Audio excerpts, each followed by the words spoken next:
5. Well, she's not a student.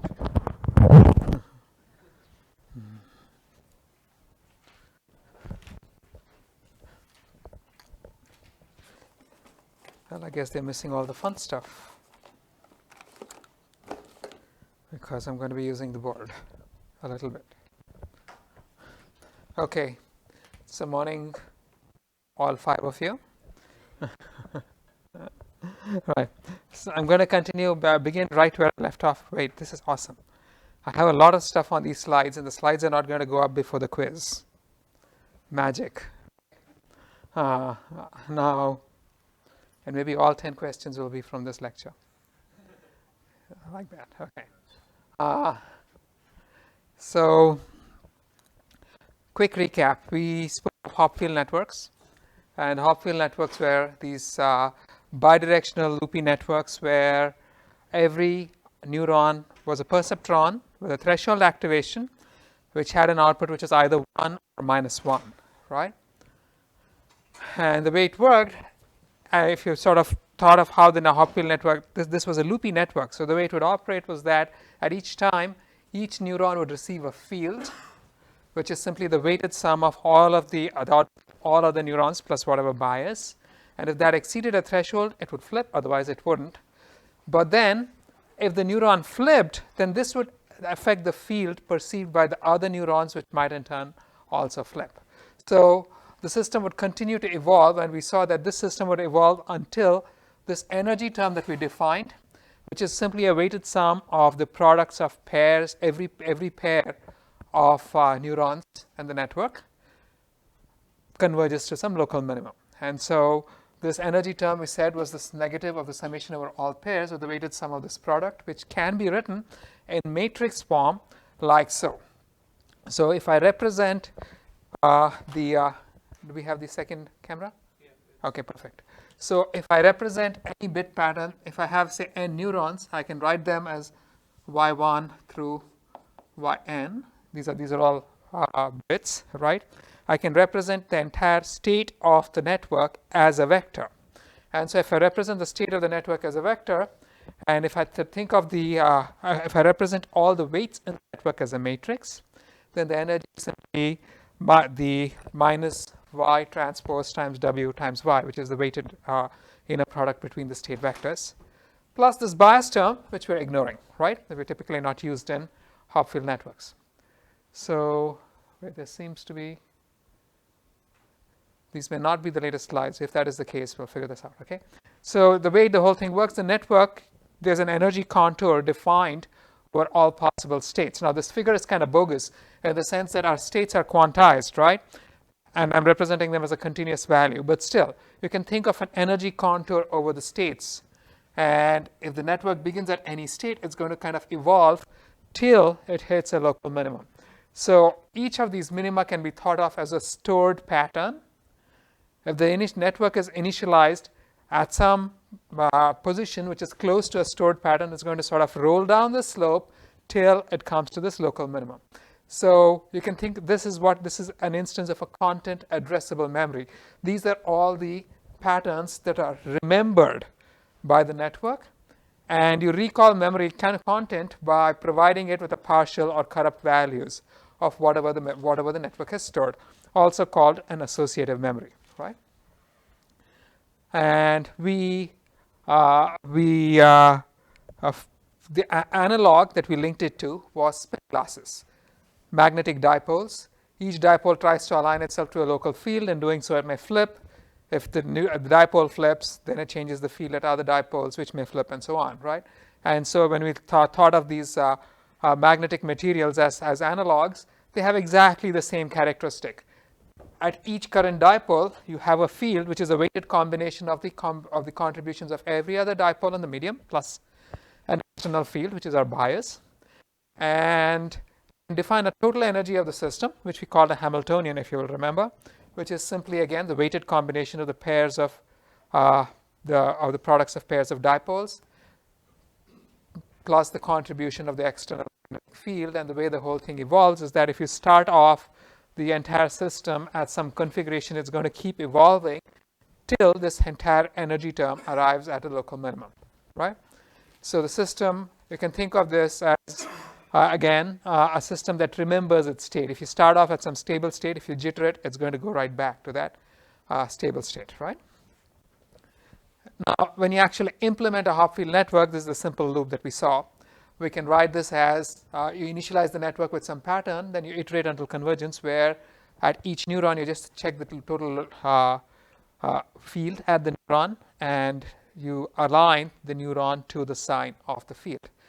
The updates can be done sequentially or all at once until this energy term converges, right? This is all from the last class. And we had this little example of how if you actually train these networks to store specific patterns, if you provide noisy versions of the patterns, it's going to recall the entire pattern. Now, we also looked at how you could train this network to store specific patterns. The first thing that we saw was Hebbian learning. So in Hebbian learning, if you were trying to store only one pattern, then if you had some, if you were trying to store, say, this guy, -1, 1, -1, -1, 1, this connection is going to have a weight which is simply the product of two guys, 1 and -1, in which case it's going to be -1, right? So each connection is going to have takes a value which is the product of the symbols at either end. These are the symbols in the pattern that you're trying to store. No other pattern, just the specific pattern that you want the network to remember, right? And we saw that if we set the patterns in this manner, then this does indeed become a stationary and stable state for the network if you're only trying to remember one pattern. But we also saw that you could try to remember, now before I do that, just a little bit of notation. Observe that although I've defined the weights in this manner, I can write this as a vector, right? As a matrix. So if the pattern I'm trying to remember is something of this kind, which is a column vector, then I can just write y times y transpose is simply going to be, as you can see, y1 squared. This is going to be y1, y2. This is going to be y1, y3, and so on, right? But you want to set these corner terms to 0. So you're going to be subtracting the identity matrix.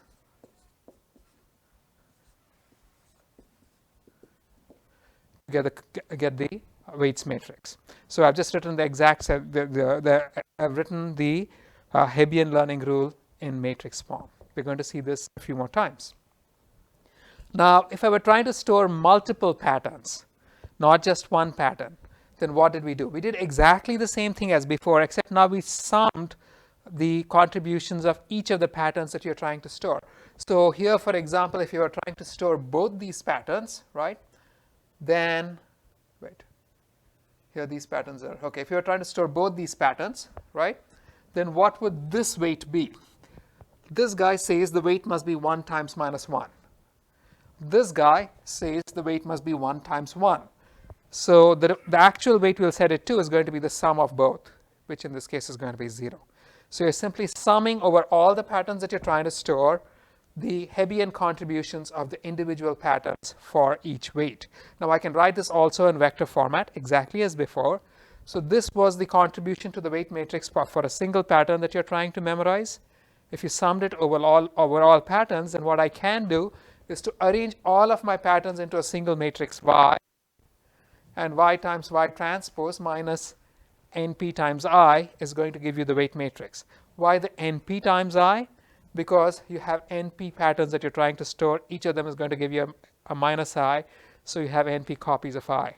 And this will be the weights matrix that remembers all of these patterns if you use the Hebbian learning rule, right? So again, this is exactly the same equation. This is the scalar form of the equation. This is the vector form of the equation, right? Okay. So if you use this learning rule, we saw in the last class that if you want a probability of less than 0.4% of that a pattern will not be properly remembered. So you want the probability that all of the bits are going to be properly remembered to be very high, then you can, for a network with n neurons, that is a network that can store n bit patterns, you can store no more than 0.14 times n patterns with confidence. So this is what the arithmetic told us. Although the question was why. So to answer the question of why, first here, we're going to take the geometric approach. Now, first, to understand what's going on, we have to go back and look at what happens when we use the Hebbian learning rule. So before that, remember this was our weights matrix, YY transpose minus NPI, where Y was simply the matrix composed of all of the patterns, the bits, binary sequences that you want the network to memorize. So the behavior of the network using this weights is going to be identical to the behavior of the network using this weight, meaning if every neuron actually also had a self loop. Why is that? Now this is the energy, right? So the way we define the energy, is there an eraser? The way we define the energy was, ignoring the bias, the energy was simply minus half Y transpose WY, which is going to be minus half Y transpose Y transpose minus NPI.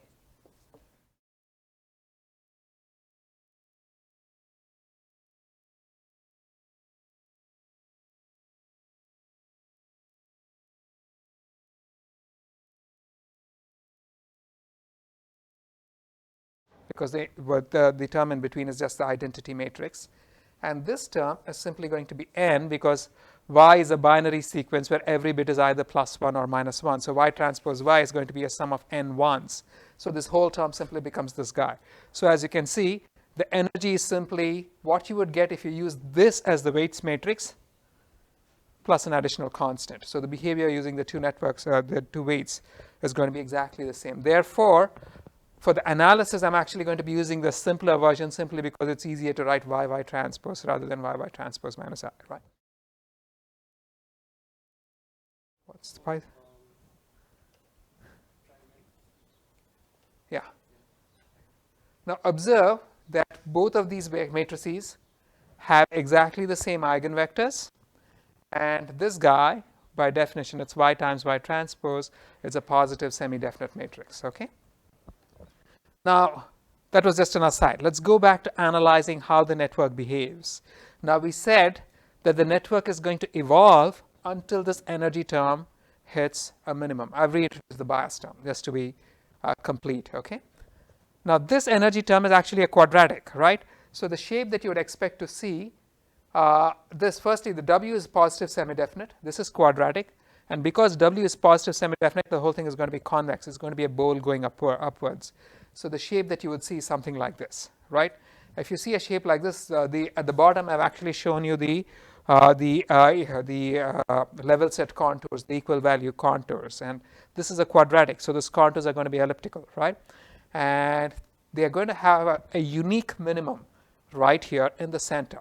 So what do I mean by saying there are multiple patterns that you can store?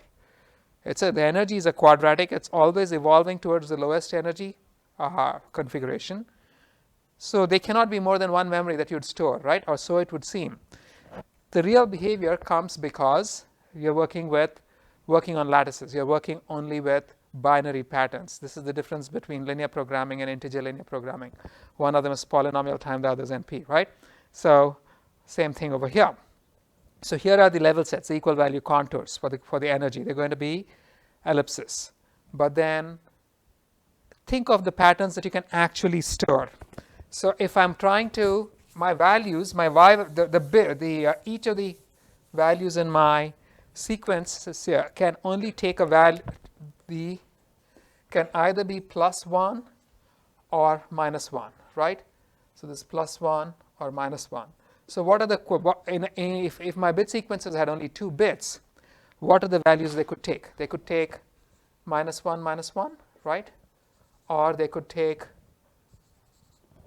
-1 +1, or +1 -1, or -1 +1, wait, +1 +1, and this is +1 -1, right? These are the only 4 values that I'm actually allowed to take. The rest are continuous valued. They're not going to happen in my network. In other words, all of the values, valid configurations of the network, are on the corners of an n-dimensional hypercube, right? So these 4 yellow circles are the only values that the network is allowed to take in this particular case. now, if I want to find the lowest possible values, right, which ones are those? You can easily see that these guys are in, smaller ellipses than these guys. So these two have lower energy and the other two have higher energy. So if you started off at this configuration, it's going to go here, right? And if you go into higher dimensions, you're going to get more and more of these guys. So those are the stored patterns, right? In general, the only patterns you're going to be able to store are the patterns that happen at the corner of a hypercube. Here I'm showing you a three-dimensional hypercube. For every pattern, you're going to have a ghost, which is to say the negation of the pattern, right? We saw this even in the earlier example, because if y is a stable configuration, minus y has the same energy as y. The energy contour is a mirror image if the bias is 0, right? So now, what is the actual process that we are using, right? So think about what happens. I'm going to say that yi equals sine of summation j not equal to I wji yj. This is the equation that we use for evolution of the network, correct? So summation wji yj so can be any vector. It could be, for instance, this vector, right? When you're using a sign, you're just retaining the sign, which means you're basically projecting it down onto this corner, right? If I write the whole thing, this is for a single component. If I were to think of the entire bit sequence, then I can say y is actually being converted to sine of wy. This is the evolution that's happening, right? Y is the entire bit sequence being represented as a vector. I'm multiplying it by the weights matrix. Each component is going to now look something like this, right? And I'm taking the sign. So this is in vector format. What is this wy really doing? So if I start off with, say, this vector, when I multiply this by w, let me use a different color. So if I start off with this vector, when I multiply it by w, this is going to rotate and maybe elongate. And it's going to go into some other position. And this is going to be, if this is y, this is going to be w times y, right? And then you use the sine operation, and that's going to get projected onto the nearest corner, right? So projection, the sine operation is a projector which is projecting it onto the corners of the hypercube, always sending it to the closest corner by guarantee, geometric guarantee. There's another way of thinking about it, that this sine operator is quantizing this entire quadrant onto this guy, right? Now, once I say this, I can combine these two. And what is the criterion for a pattern to be stable? A pattern is going to be stable if I begin in some, so this is the original vector, right? And say I begin in the, if after rotation, so if this is wi, if wi stays within the same quadrant, it's going to get projected to the same guy. If wi goes into a different quadrant, it's going to get projected to a different corner, right? So the requirement for stability is going to be that, why is this not working again? Okay. Pattern is stored if sine of w times y equals y, right? So now what do I mean by training a network to store a specific set of patterns? What I really am stating is that I want to design my w such that for every pattern that I store, the sine of w times y equals y, right? What is the simplest way of doing it? The simplest way of doing it is to say, let y, the pattern that I'm trying to store, simply be an eigenvector of w. If it's an eigenvector of w, right, then w times y is simply, so long as the eigenvalue is positive, it's simply going to be a scaling of that vector. You're going to project it back onto the corner, right? Very trivial. So I can actually set it up.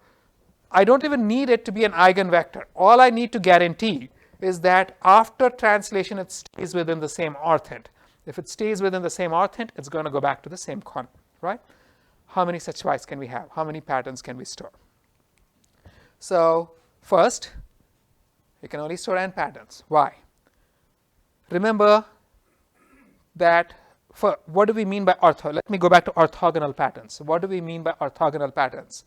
Patterns that differ in exactly n over 2 bits are going to be orthogonal. They're going to be at 90 degrees to one another. We saw this in the previous class.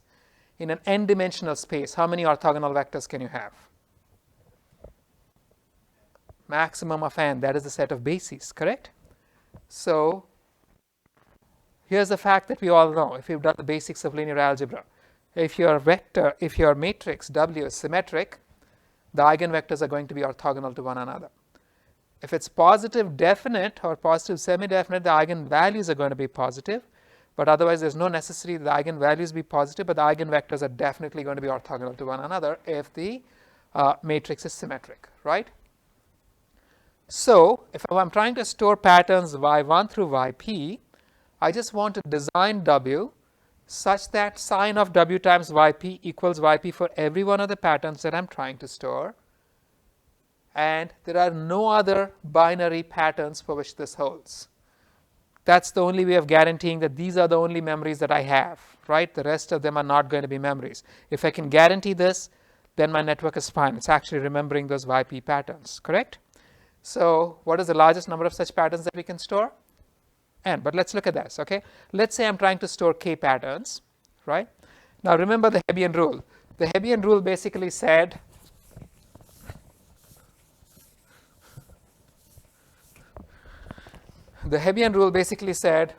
W equals y times y transpose, correct?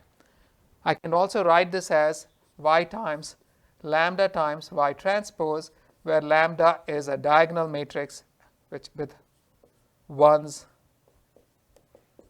in the diagonal. I can write it like that, right? No big difference.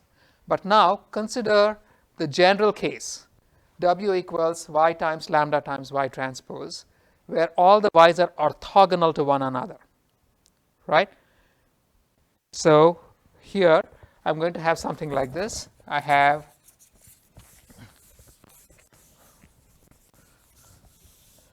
these y's.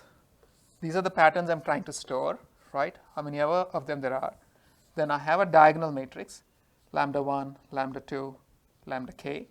And then I have the transpose of the y's, which are the same patterns that I'm trying to store. I'm going to define my W like so.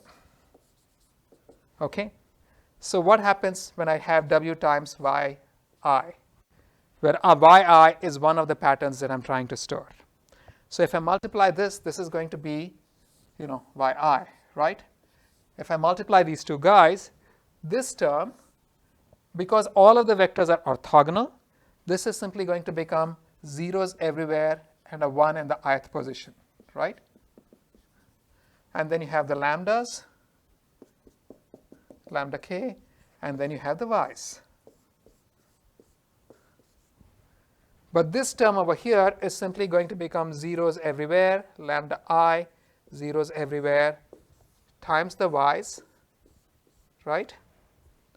Which is simply going to become lambda I times yi, because you're selecting the ith column, yi, right?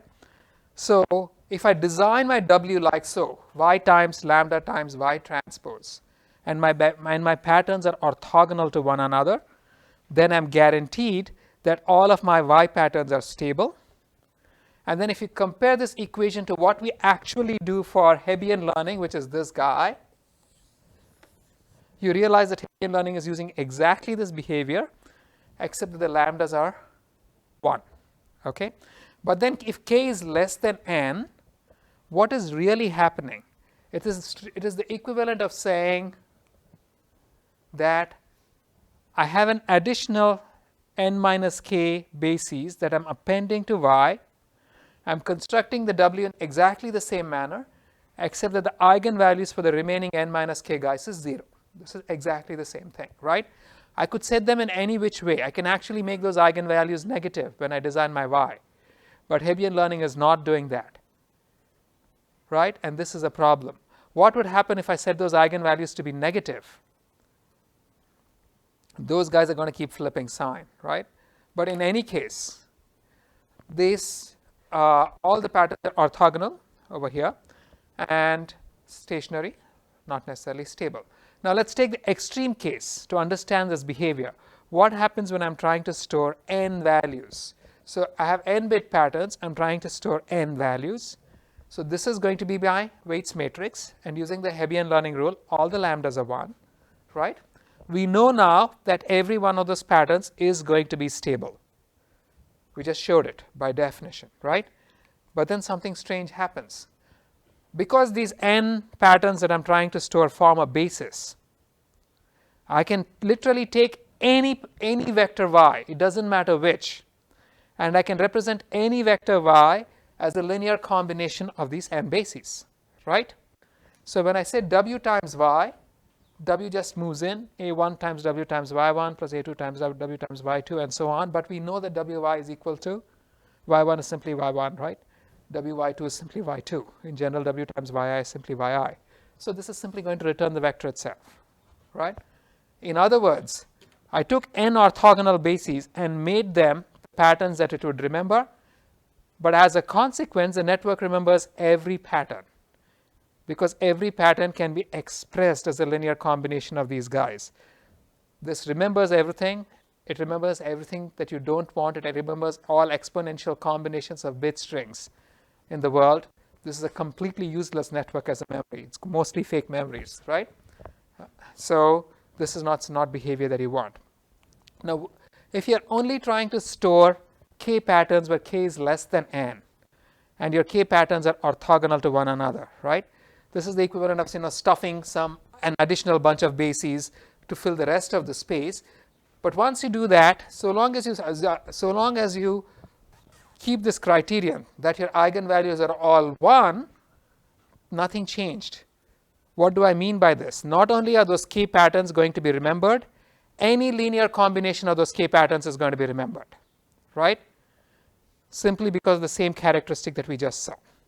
In other words, it's actually perfectly useless. It's remembering this, it's not remembering individual vectors. So it's a perfectly useless network. And this is the problem with Hebbian learning. Now, why exactly does this problem happen? This happens because all of our eigenvalues are 1. Now, if I go back a couple of slides, you see what happened. You said w times y1 was y1, right? W times y2 was y2. This is what returned y in the first place. But if my eigenvalues were not 1, then the projections in the different directions would all become different length, right? And now the result is not going to be y anymore, and now the network would no longer be stable at every possible configuration, right? Hebbian learning has this fatal flaw that it's actually assuming an eigenvalue of 1 for orthogonal bases, and it actually extends orthogonal bases. Even if I go beyond orthogonal bases, you still have the same problem. It's effectively going to give you eigenvalues of 1. The thing doesn't work. So that's a problem with Hebbian learning. We know it works for a very small number of patterns, simply because the chance that any other binary pattern can be expressed as a linear combination of these guys is kind of small. But as you increase the number of patterns, these parasitic memories are going to keep increasing. And so a network with n units can intentionally store up to n patterns, because you can have up to n bases, but you can have an exponential number of stable patterns, most of which are parasitic, stuff that you don't want remembered but that are actually going to be remembered, right? On the other hand, Mostafa and Saint-Jacques had this very nice proof which shows that if I'm trying to remember a set of k patterns, regardless of what the patterns are, not just orthogonal patterns, right?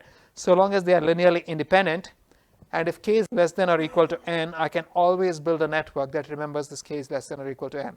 Where do you think the secret lies? The secret lies in constructing these networks, such that the eigenvalues are appropriate for the desired patterns, and for everything else, things kind of don't work, right? So you can design the network. So the question is, such a network exists. How do we find it? The network may come with parasitic memories. How can we actually avoid that? This gets to our optimization approach. Now let's go back to our energy function. So questions so far on the streaming? No? Anybody? Now things get thick really quickly, okay? Because now we're off from the domain of traditional Hopfield networks, and we're walking literally into Boltzmann machines. So this is the energy that we're trying to minimize. We're trying to learn the weights such that this energy is minimized for the target patterns and not for others, right? So what we want is that this energy must be maximally low for target patterns. For every other pattern, it must be maximally high, right? Can I actually state that as a criterion to design my network? So what I can say is that I want E to be minimized for these guys, right? I want it to be maximized for all other Y. Can I actually set this as a criterion? So the caveat is that you're always going it's always going to be unrealistic to expect to store more than n patterns. But we want to make those n patterns memorable, right? Now, and why is it going to be unrealistic to store more than n patterns? Because if you have more than n patterns, then you're expecting more than n patterns where the transformation of the pattern ends up in the same orthid. And this can only be guaranteed for n patterns, as we saw, right? So here's what we can do. First, I want to design my network such that the energy is minimized for my target patterns, right? So I can just say, here's my energy. I want to define the sum of the energy over all my target patterns and the W that minimizes it. If I just did this, what would the problem be? Anyone? It's going to look very much like Hebbian learning because it's ignoring something else. And what is it ignoring? It's ignoring what happens at the non-target patterns, right? So what we really want is to minimize the total energy of the target patterns. At the same time, we want to maximize the energy of the non-target patterns, right? So here's what I can do. I can define this as my objective. I have my energy term defined. I want to find the W which minimizes the difference between the total energy of the target patterns and the total energy of the non-target pattern. Now if I just use a simple gradient descent rule, I can initialize this W, and if I take the derivative with respect to this guy, you're going to find that this simply what comes out to this, right? This is the Hebbian update for the target patterns. This is the Hebbian update for all the non-target patterns. You just take the difference between the two. So what was the problem with the Hebbian rule? The Hebbian rule was ignoring the second guy. It was focusing on this one. All we did was a minor change. And now you're sort of making sure that the rest of them don't remain parasitic, right? But then here's something else that happens, right?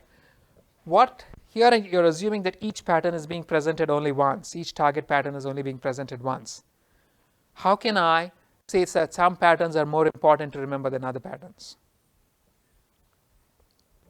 All I would do is to duplicate the patterns that are more important, right? The ones that are more important are going to be presented more frequently. The ones that are less important are going to be presented less frequently in this first term. Yeah? The first guy emphasizes the importance of a pattern. And if you want to give greater emphasis to some patterns, you just repeat those patterns. The second term is trying to emphasize the badness of the non-target patterns. And how many of these do we have? It's an exponential number, right? So suppose I'm storing 1000-bit patterns. Do I really need to consider all 2 raised to 1000 guys in the second term? Clearly not, right? Doesn't even begin to make sense for each update. But then let's go back and look at the geometry of the whole thing. Note that you're going to get some energy contour of this kind. So it's actually a bowl. But then if you walk along the corners of the hypercube in any order, you're going to get, there's always a notion of neighborhood. You're always going to be walking to the closest guy, right? So I can think of something that's unwrapped into a shape like this. You're going to have an energy contour which looks like these, except that each of these is actually going to be a quadratic bowl, right? Or the hull is going to be a quadratic bowl.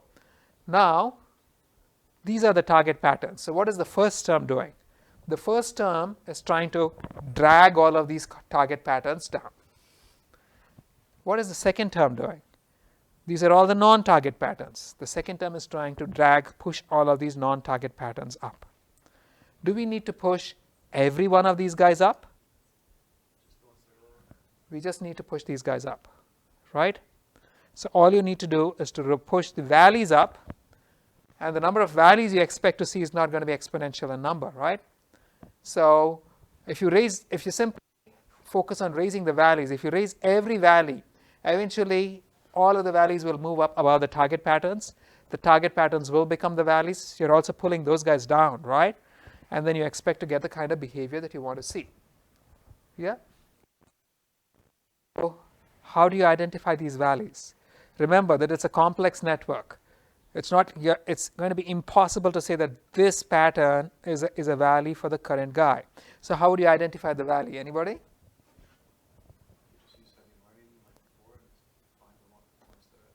You don't need to use learning. You have to do, you need to do inference, right?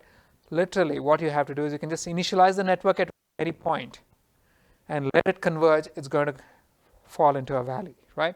If I keep repeating this process, I'm going to find all values, as many values as I keep, as the runs I do, so long as each of them is differently initialized, correct? So you initialize the network randomly, let it evolve, it's going to settle in a value. And so here is the overall training procedure. You initialize W, compute the total outer product over all the target patterns, where you present more important patterns more than once. Then you randomly initialize the network several times and let it evolve and settle at a value, and then compute the total outer product of the bit patterns at these values, and then you simply use this update rule. This is like a batch training. If you were doing a stochastic gradient descent, there's going to be a slight variant to this, right? And the slight variant to this is, you'd initialize your W and then you continue this little iteration until it converges or till you're bored or the universe ends or whatever. And where within each step, you're going to sample a target pattern, right? Then you're going to randomly initialize the network, let it evolve, find a valley, and compute the outer product of the valley pattern, and then use this little standard stochastic gradient update rule. Now this is kind of okay, but is it really what we want? Do we really want to random? Yes. So how is this going to converge? Because can't you just continue to raise up the energy of the ones that you don't want, or the patterns you don't want?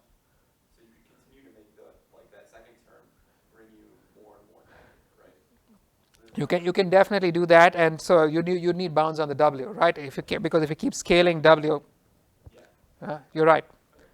So this is without bound W. This is not going to. This is unbounded. You're absolutely right. Right. Okay. But then, do we need to randomly sample values? Right? Do I need to say, for each iteration, I'm going to pick some correct guy and then randomly start at some point and find a value and raise it? That doesn't make so much sense, right? What we really need is that the memories must be stable and they must be in broad valleys, right? The broader the valley, the more the noise you can add to the memory before you recall the memory, right? So spurious valleys in the neighborhood of memories are more important than valleys elsewhere.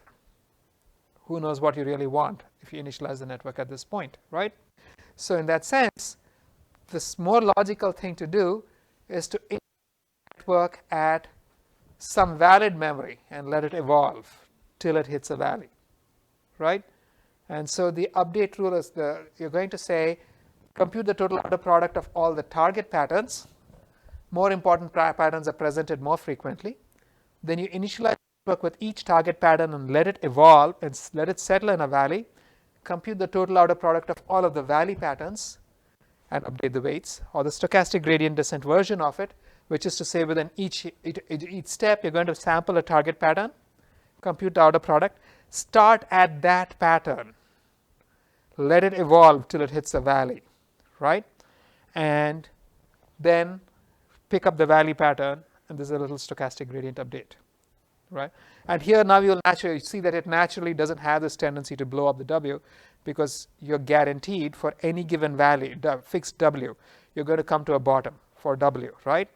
And so But then we're still not done.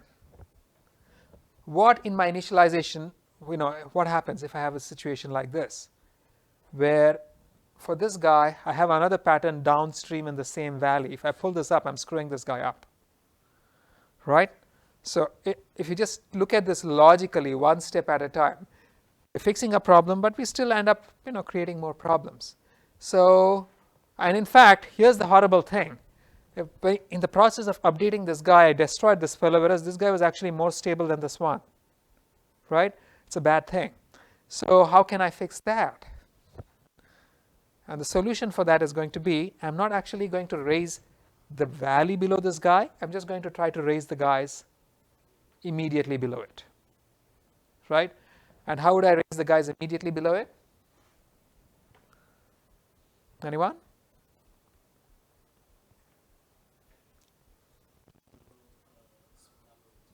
You don't let it iterate all the way till it hits a valley.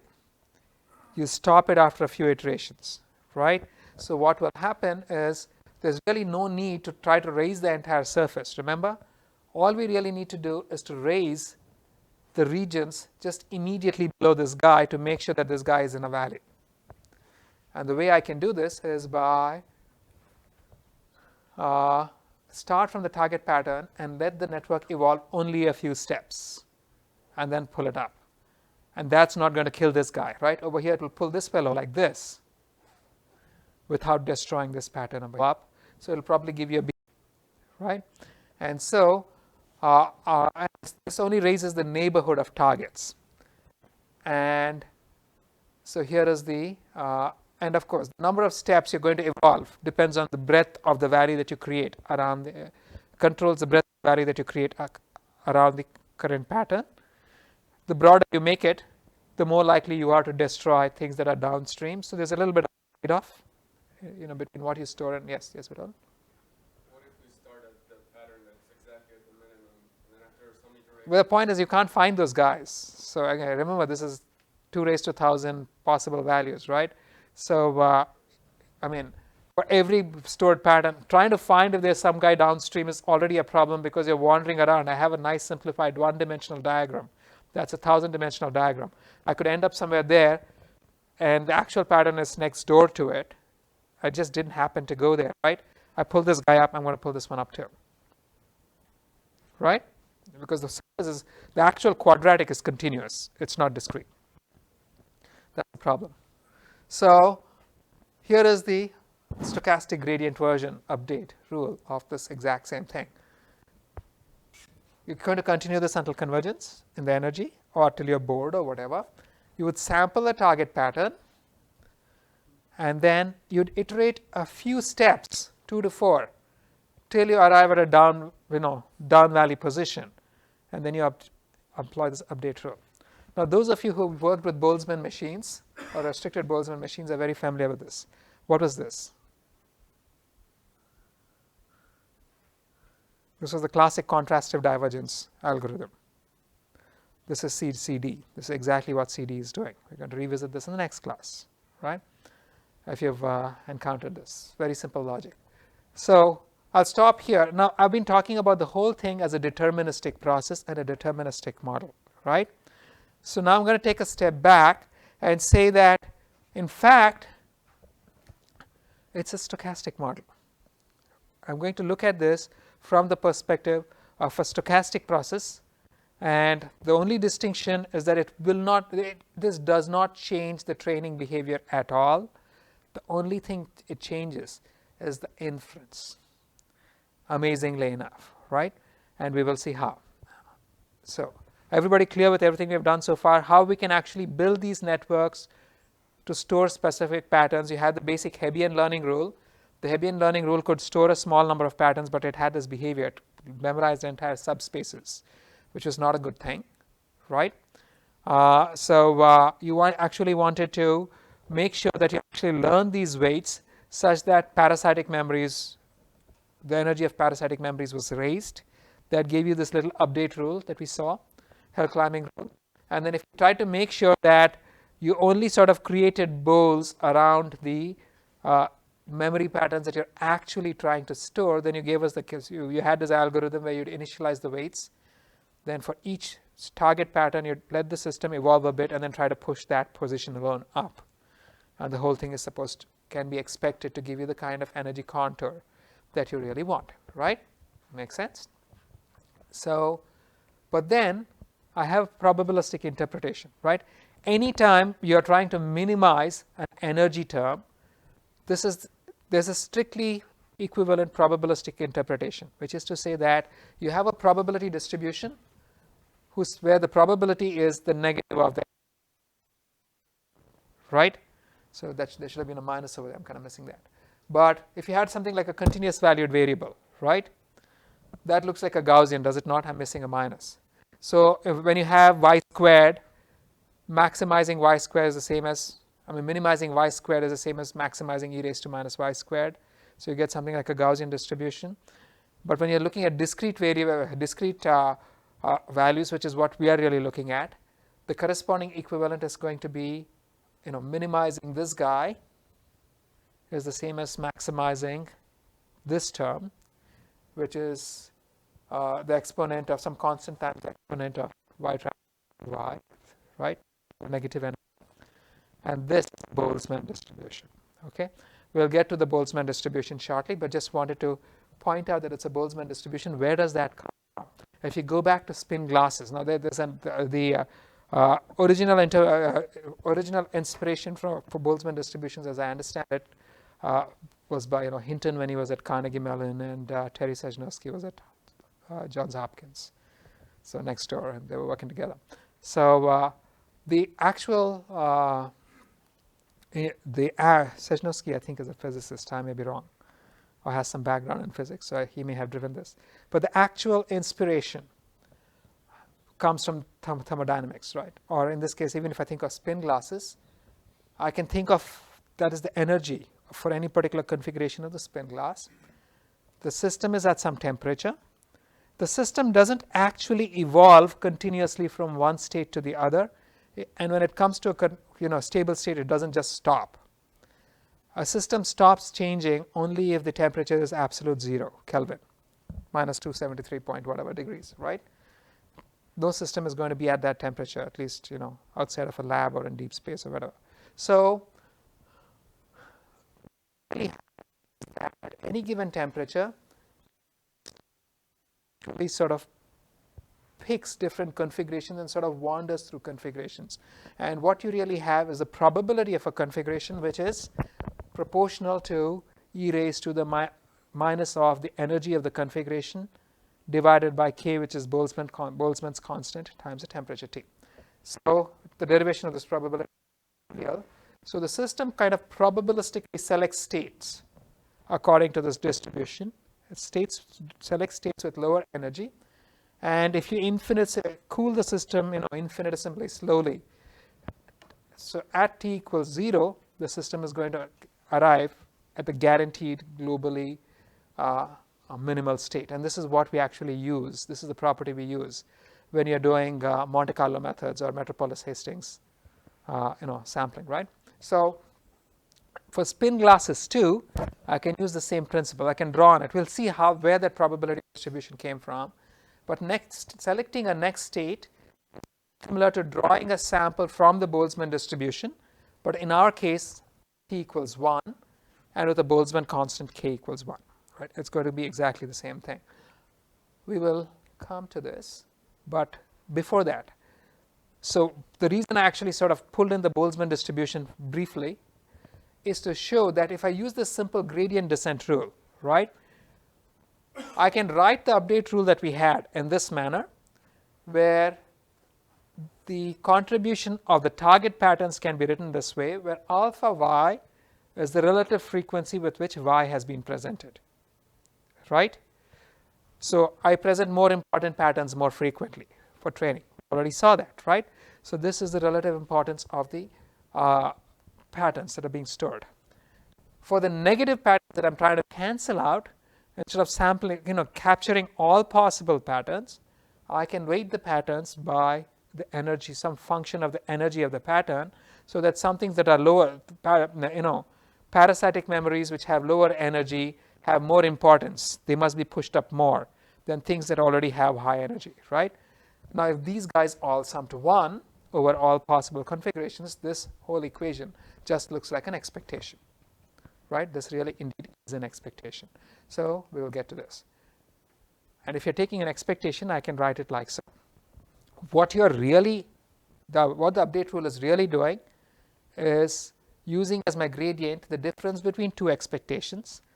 The first one is an expectation over the probability distribution of target patterns, things that I really want to remember. The second one is a probability distribution over parasitic memories. And for parasitic memories, if I want to give greater importance to things that are more likely to be downstream, that have lower energy, a natural distribution for these variables is the Boltzmann distribution. Simply because e raised to the negative energy, this is exactly what, the math fits exactly as we just saw, right? So, pausing over here. Questions? No? All right, let me continue on. So we're going to look at two topics now. First, the Hopfield network as a Boltzmann distribution. What is a Boltzmann distribution? And how do I see the Hopfield network as a Boltzmann distribution? How do I learn it? And secondly, how do I add capacity to a Hopfield network? I'll look at this first briefly. I'm going to keep flipping back and forth. But let's look at topic number 2, because we've sort of addressed a lot about how a Hopfield network might itself be actually trained to store n patterns or k patterns. But we saw that a natural limit is really on the number of bits, because you can't have more than k orthogonal directions for an n-bit pattern, n orthogonal directions in an n-bit pattern. So if I want to store more than n patterns, can I increase the capacity of the network, right? These are n-bit patterns, but I want to store more than n. How do I increase the capacity of the network to store more than n patterns? So remember what I said about this last week, in the last class? Anyone?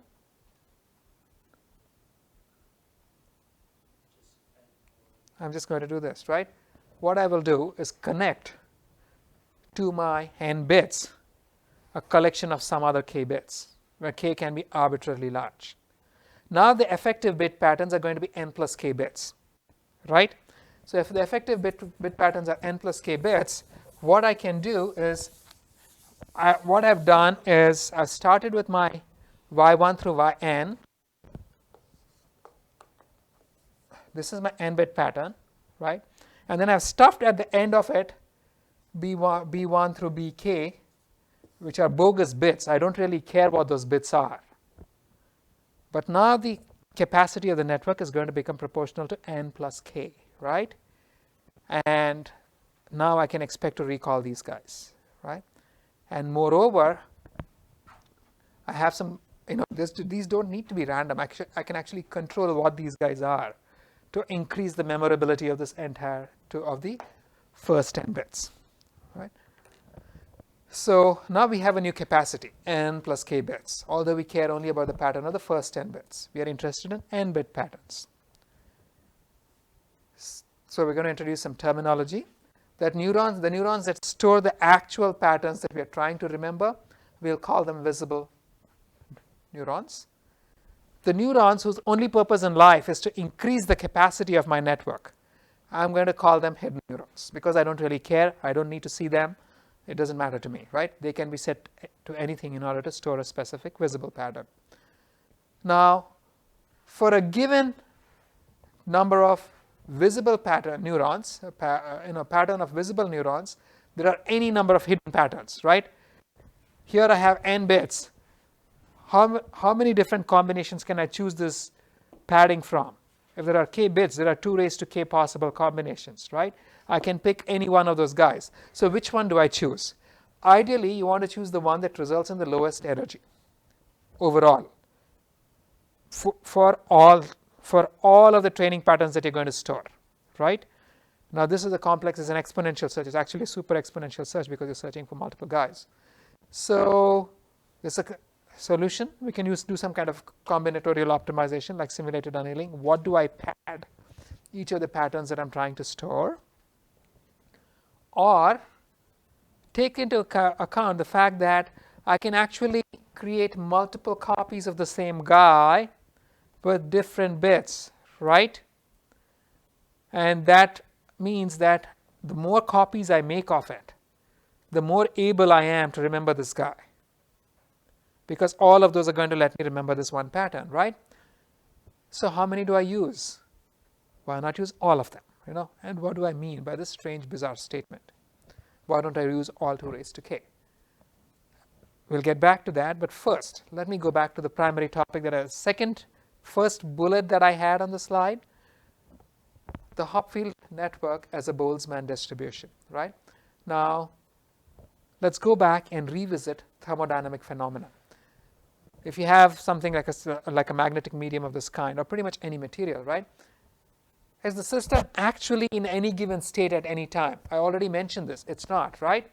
The state is actually continuously changing based on the temperature of the system. At higher temperatures, this is what you expect. It's in greater flux. As you heat the system, it's changing its state continuously instead of bouncing around. At lower temperatures, it's kind of slow, you know, changing through states, but it's favoring some states more. It's generally being more stable. So what is actually being characterized when I characterize the system by this energy term is not the actual energy in the system, it's the expected energy over all the possible states that it can actually take, right? If I'm at some particular temperature, it has some probability distribution over all states. There's an expected energy over all the values that it can actually take. That's what's being characterized, and that's what actually is being minimized, right? So if you think of this in terms of a thermodynamic system at temperature T can exist in any number of states with respect to potentially infinite, right? If it's got infinite bits or infinite dipoles. At any time, the probability of finding the system in some state S is Pt of S. I'm using the T to indicate the fact that it's temperature dependent, right? Now, at each state, there's some potential energy, ES, right? So the internal energy of the system is the expected expectation of the potential energy over all states, which is simply going to be, the weighted average of the potential energy associated with all the states, right? Where the weight is simply the probability of finding the system in that state. But then that is the capacity of the system to do work. The capacity to do work is counteracted by the internal disorder in the system. And the internal disorder in the system, we're familiar with this, with what disorder is called. It's the entropy, right? And the entropy is simply minus P log P. So in fact, even the information theoretic concept of entropy originally derived from this one, right? So, and if you were in Gerald's talk, you'll recall that he actually invoked this concept. So the Helmholtz free energy of the system measures the useful work that you can actually derive from the system, which is going to be the total internal energy plus whatever is taken away by the disorder in the system, which is going to be the expectation over all states of the energy of the state minus, because the entropy has got this minus term, kT times the entropy of the distribution over states. So what happens is that this is the Helmholtz free energy, and the system will evolve such that this Helmholtz free energy is minimized. So the probability with which it visits various states is going to keep changing till eventually it arrives at a probability distribution where this Helmholtz free energy is minimum. This is the natural physical evolution of a system, right? What is the probability distribution of a states if it's trying to minimize this? It's very easy for me to derive it, right? I just differentiate this with respect to Pt of S, set it to 0, use the constraint that the probabilities must sum to 1. I can solve for it, and if you solve for it, you will find that the probability distribution of the states at steady state is given by the Boltzmann distribution, which is this guy, as e raised to minus the probability of being in any configuration S as e raised to minus Es divided by kT. K is the Boltzmann constant, T is the temperature, right? And you will see that, therefore, that at T equals 0, there's only one state which is going to be possible, the one state for which the potential energy is absolutely globally minimal, but as you keep increasing the temperature, it's going to visit many more states, but the probability of visiting any particular state is given by this distribution. This is the famous Boltzmann or the Gibbs distribution, right? Now let's go back and apply this to our computational analog of a thermodynamic system, our spin glass, right?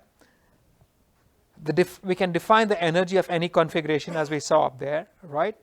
And using the same principle, the probability of any given state can now be defined as being proportional to e raised to minus the energy of the state, right? This is the Boltzmann distribution. So now here what we are saying is that the neurons are now stochastic, and the probability that the system is actually going to stay in any particular state sequence or bit sequence is going to depend on this probability distribution, right? So the equilibrium probability distribution over the states over here, this one, is the Boltzmann distribution at temperature T equals 1 and Boltzmann constant K equals 1, okay? So in other words, I can think of the Hopfield network as a stochastic network where it doesn't just choose a particular state to be in. It's going to keep wandering through states probabilistically, with some states being more probable than others. And if that is the case, then I can think of the stochastic Hopfield network as a probability distribution over states, right? Where the state is a binary string as before, and specifically models a Boltzmann distribution. And what are the parameters of the distribution? It's simply going to be the weights of the network, right? So the probability that at equilibrium the network will be in any state, if it's going to be, if the system is, the network is actually evolving, so assuming that the network continuously keeps evolving, right? Then the probability that it's going to be in any particular state S is simply going to be given by P of S, which is given by Boltzmann, the Boltzmann distribution up there. So what do I mean by saying equilibrium? What if I'm speaking of equilibrium, and what do I mean by probability of a state? There's the interpretation that the system is not just sitting in any particular state, that all of the neurons are continuously flipping, but then the manner in which they flip keeps changing till eventually it gets to a situation where the probability of finding the network in any particular configuration of states is going to be given by this guy. That is the underlying implicit assumption. So this is a stochastic variant of your deterministic Hopfield network. In the deterministic Hopfield network, neurons flipped and they kept flipping until the energy bottomed out. Here we are not saying that. We are saying that the neurons are going to flip according to some distribution, but the way they flip is that when everything settles down, the probability distribution for any given configuration is given by this Boltzmann distribution, right? So how exactly do they flip if I want to define things in this manner? So let's work this out. Let's consider two different states. By state I mean the bit sequence represented by the neurons, which are identical in all bits except one. So if I have these two 5-bit patterns, 4 of the bits are identical. The only thing that's different is one highlighted bit. In one case that bit is +1, the other case the bit is -1, right? So so what is the probability that this guy is going to be +1 given all of these guys, right? That is some value. So the probability for the entire distribution, entire bit pattern, is the probability of finding these guys in whatever pattern times the probability of the last bit given everything else, right? Similarly, what is the probability? I can define Ps prime as the probability of finding this guy in -1 given everything else times the probability of the rest of the guys, right? So if I take the log of these two guys and subtract it, why the log? It gets rid of the second term, right?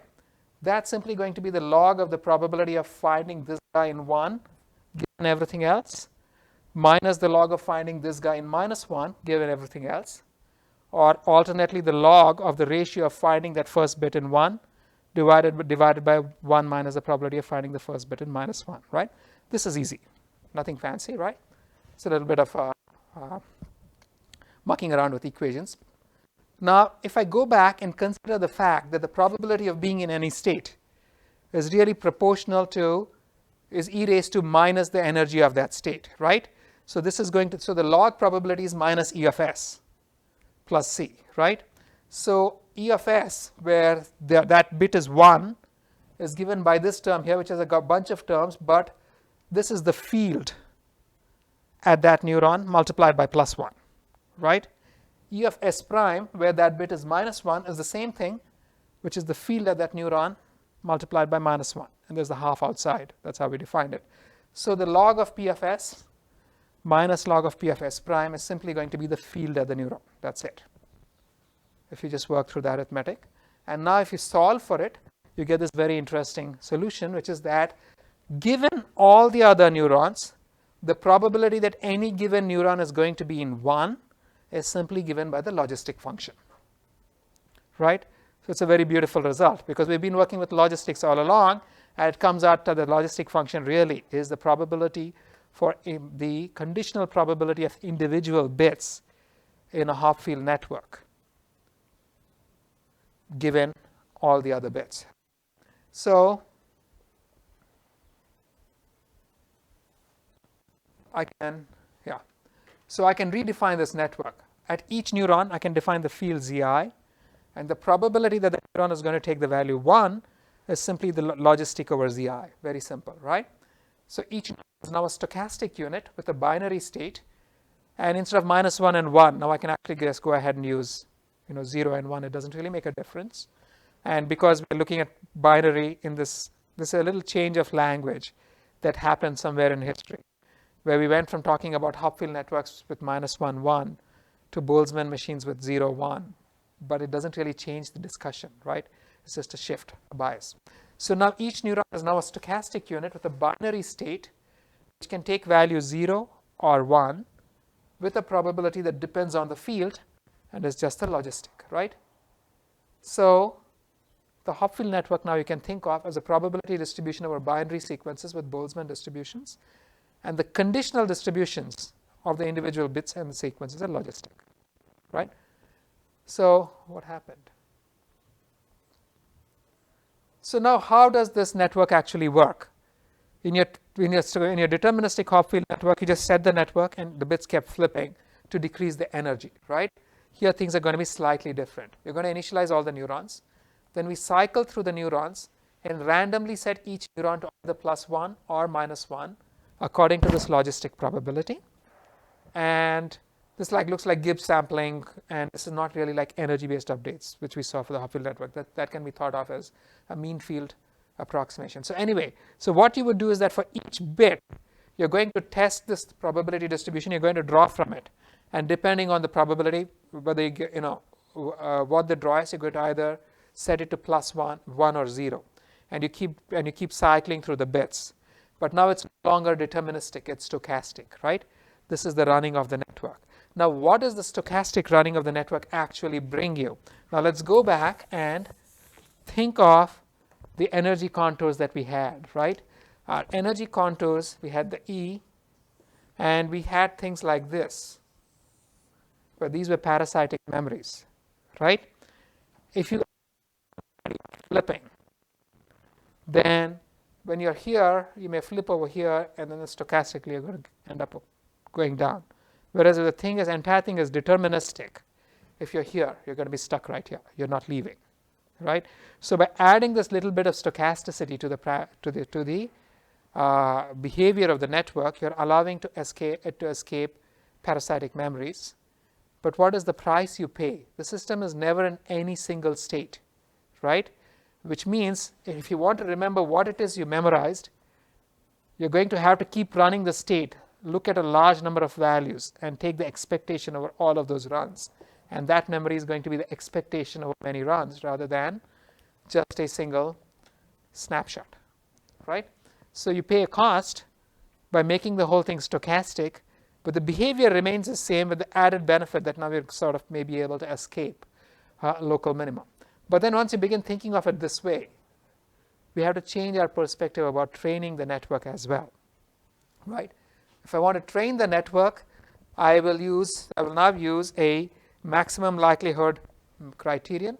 For each state, I can define the probability of the state, which is e raised to minus the energy of the state, right, divided by this term, the partition function, which is the sum over all possible states of e raised to minus energy, right? So I've just written the term out here.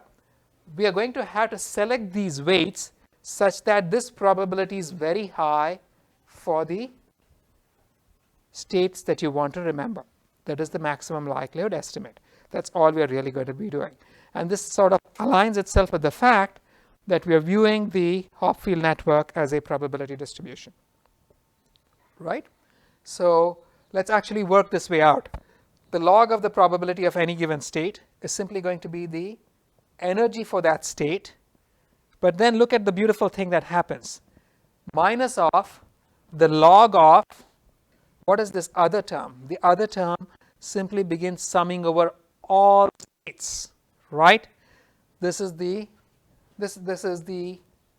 sum over all states of the exponentiation of the energy, of the negative energy for the state, right? This is what you're going to try to minimize or maximize.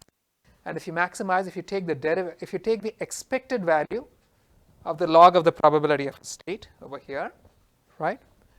That's simply going to be, and so the empirical average is going to be the sum over all possible states of this term, correct? Now you want to maximize the average log likelihood of all of the training data over here. So this is the term that you want to maximize. In the first term, these guys are only being summed over the target patterns, because those are the terms for which you're trying to maximize the log probability, right? This guy is common for all the patterns that you're trying to memorize. So this is basically the log probability of all of the patterns that you're trying to memorize, right? And if you take the derivative of this guy, so what is the obvious way? I've defined a log probability term that I would like to maximize, and I want to set the weights in order to maximize these log probability terms. So I just worked out the arithmetic. Bear with me. You don't really have to revisit the arithmetic too much, but this is just to prove a point, right? And this, if I take this guy and take the derivative with respect to any given term, look at what the derivative of the first term is going to be. This is simply 1 over n, the summation over all of the target patterns, the product of the bits for the pattern, right? What is this? This is the Hebbian learning rule for Hopfield networks, right? This is the first, this is just, what is the second term? The second term also contributes something, right? If I work my way through the arithmetic for taking the derivative of the second term, here's this crazy guy. That simply ends up being the expectation of the product of those two bits across all possible patterns, right? But remember, when I went back and used the optimization framework to find the weights of the network, this was exactly what we wanted, right? We wanted to find, wait, I should have written the entire formula down. So when we're doing the optimization approach, we had something like this, which was W went to W plus eta times. This is 1 over n summation over all patterns that you are trying to store, Si, Sj, right?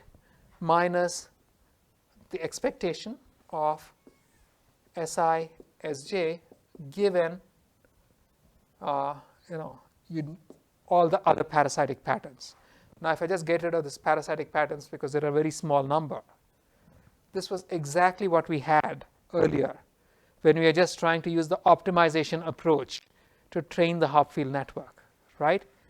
So here's the magical thing. Even if I think of the Hopfield network as a stochastic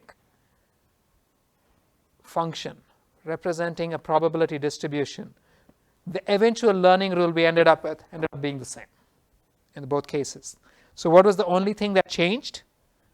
The inference. How do you actually run it when you're trying to recall memories, right? Nothing else changed. So now this guy, we have all the same issues. We cannot compute it exhaustively, but we can compute it by sampling. Now we're using a different terminology, a different language, right? So what we do is we initialize the network, randomly let it evolve by probabilistically selecting state values according to our model. After many epochs, take a snapshot of the state. Repeat this many times, right? You're going to get many of these guys. So this is like sampling your the probability distribution, the Boltzmann probability distribution given by the current set of weights. And from that you could compute this term, right? The second term. So the second term and the derivative is computed as the average of the sample states when the network is kind of running freely from different. So the overall training that you're going to get is the overall gradient descent rule, which is this guy minus this guy. Here's the overall gradient descent rule. We've seen this before, right? So I'll stop here, but the point I was trying to introduce was I can go back and look at the Boltzmann machine, the Hopfield network, as a stochastic function, where recall is stochastic. But when it actually comes to this business of how you actually learn the network to behave in the way that you want it to learn, the learning algorithm is exactly the same as what you would do for the deterministic Hopfield network, which can be thought of as a mean field approximation to the stochastic network, right? So we still haven't dealt with this business. How do so I introduced the notion of how you can expand the memory capacity of the network, but I didn't actually visit it. I went back to Hopfield networks, thought of the network as a stochastic process, right? And showed how you can train the stochastic model. And we also saw that training looks exactly like how you train a deterministic network. The only difference was how you would actually run it, where you introduce this probabilistic selection of state, which kind of allowed you to escape from parasitic memories, but came at the cost that you could never have, say, this is the state that you're in. So you're going to have to let the system run for some time and compute the average state across all the runs. But everything else remains the same, right? So in the next class, I'm not going to mention Hopfield networks anymore. We'll stay with Boltzmann machines, which are exactly stochastic Hopfield networks with the padding, which is the hidden states. And so we'll talk about Boltzmann machines. We'll talk about, and now we know that the stochastic Hopfield network is a probability distribution. So Boltzmann machines are also probability distributions. So we'll talk about that. We'll talk about restricted Boltzmann machines, which are a small variation on standard Boltzmann machine meant for easing learning. And we'll talk about training algorithms. And if time permits, I'll talk about deep Boltzmann machines. Otherwise, we'll go down to the restoration. Right? Questions? All right. Thank you.